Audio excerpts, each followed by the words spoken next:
দেখুন বন্ধুরা, আজকে আমি ভেটকি মাছের কচুরি বানাচ্ছি। তো এই বাইরে বর্ষার ওয়েদার, বৃষ্টি পড়ছে, তো ভীষণ ভালো লাগবে এই আইটেমটা। তো রেসিপিটা কিভাবে আমি আজকে বানাই সেই রেসিপিটা আজকে আপনাদের সাথে শেয়ার করছি। তো চলুন বন্ধুরা, আজকে ভেটকি মাছের কচুরি কিভাবে বানাই সেই রেসিপিটা শেয়ার করছি। তো আজকে ফিশ কচুরি করতে আমার যে আইটেমগুলো লাগছে, এখানে আমি এই ভেটকি মাছ নিয়েছি। আপনারা চাইলে রুই মাছ কি কাতলা মাছ দিয়েও করতে পারেন। তো ভেটকি মাছকে আমি নুন দিয়ে সেদ্ধ করে আমি এইভাবে ছাড়িয়ে এইভাবে রেখে দিয়েছি একটা কাঁটা চামচের সাহায্যে। এখানে আমি নিয়েছি 1 চামচের মতো আদা রসুন পেস্ট আর 2টো মিডিয়াম সাইজের পেঁয়াজকে আমি এরকম ঝিরিঝিরি করে কেটে নিয়েছি। এবার পুর ভরার জন্য মাছটাকে আমি এবার ফ্রাই করে নেব। তো এখানে ফ্রাইং প্যান বসিয়ে দিয়েছি, তেল দিয়ে দিয়েছি। আমি এখানে সরষের তেল দিয়েছি।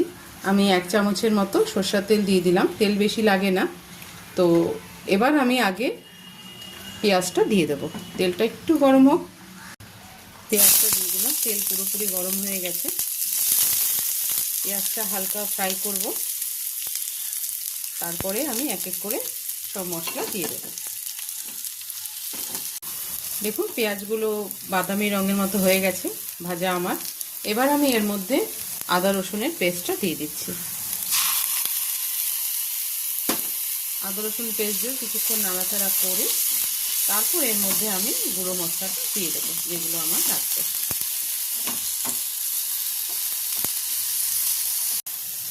তো এখানে আদা রসুন দিয়ে তো পেঁয়াজ দিয়ে আমি কিছুক্ষণ এটাকে ফ্রাই করে নিয়েছি। এবার এর মধ্যে যে আমি গুঁড়ো মশলা দিচ্ছি, নুন এখানে আমি টেস্ট অনুযায়ী দিচ্ছি।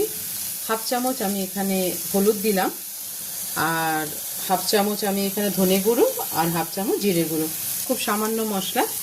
এবার এগুলো সব আমি এর মধ্যে দিয়ে একটু জল দিয়ে মশলাটাকে কষিয়ে নেব। খুব সামান্য একটু জল দিয়ে মশলা কষাচ্ছি যাতে মশলাটা পুড়ে না যায়। এইভাবে মশলাটাকে আমি পুরো কষিয়ে নেব।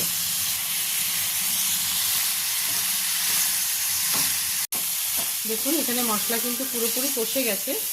এবার আমি এর মধ্যে মাছটা দিয়ে দিলাম।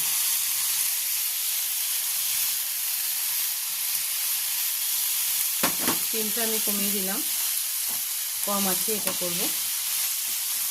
এবার মাছটা দিয়ে মশলার সাথে কিছুক্ষণ এটাকে আমি কষিয়ে নেব।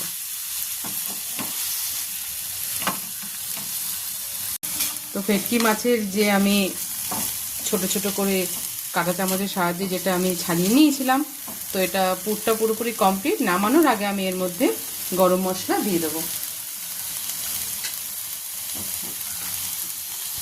গরম মশলা আমি নামানোর আগে দিয়ে দিলাম। এবার পুরটাকে আমি নামিয়ে ফেলব। তো এখানে আমি ময়দা নিয়ে নিয়েছি, লবণ দিয়ে দিলাম 1/2 চামচ টেস্ট অনুযায়ী, একটু সাদা তেল দিয়ে দিচ্ছি। এবার এটাকে আমি ভালো করে মেখে নেব, একটা ডো বানিয়ে নেব।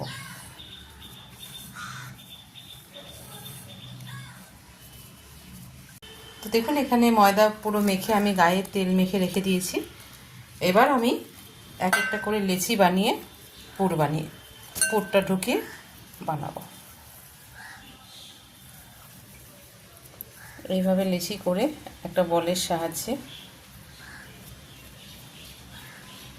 হাতে একটু তেল মেখে নিতে হবে। এইভাবে ফ্ল্যাট করে নিতে হবে, হাতে একটু ময়দার সাহায্যে এইভাবে করে নিয়ে মাছের পুরটা এবার দিয়ে দেবো।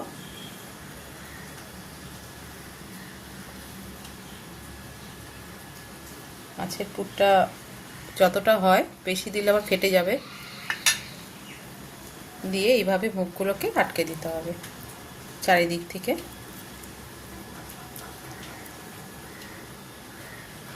দিয়ে এইভাবে করতে হবে। এইভাবে আমি সবগুলোকে করে নিয়েছি। দেখুন কি সুন্দর ফুলেছে। এইভাবে আমি সবগুলো কচুরি করে নেব। তো বন্ধুরা, আজকে আমার মাছের কচুরি পুরোপুরিভাবে কমপ্লিট হয়ে গেছে, যেটার আমি পুর ভরেছিলাম ভেটকি মাছ দিয়ে। তো মাছের কচুরি কমপ্লিট। তো সেটা আজকে আমি সার্ভ করছি লাল লাল আলুর দমের সাথে। তো রেসিপিটা কেমন লাগলো আপনারা অবশ্যই জানাবেন। ফুডস উইথ বৈশাখী চ্যানেলটার সঙ্গে থাকবেন, লাইক করবেন, সাবস্ক্রাইব করবেন।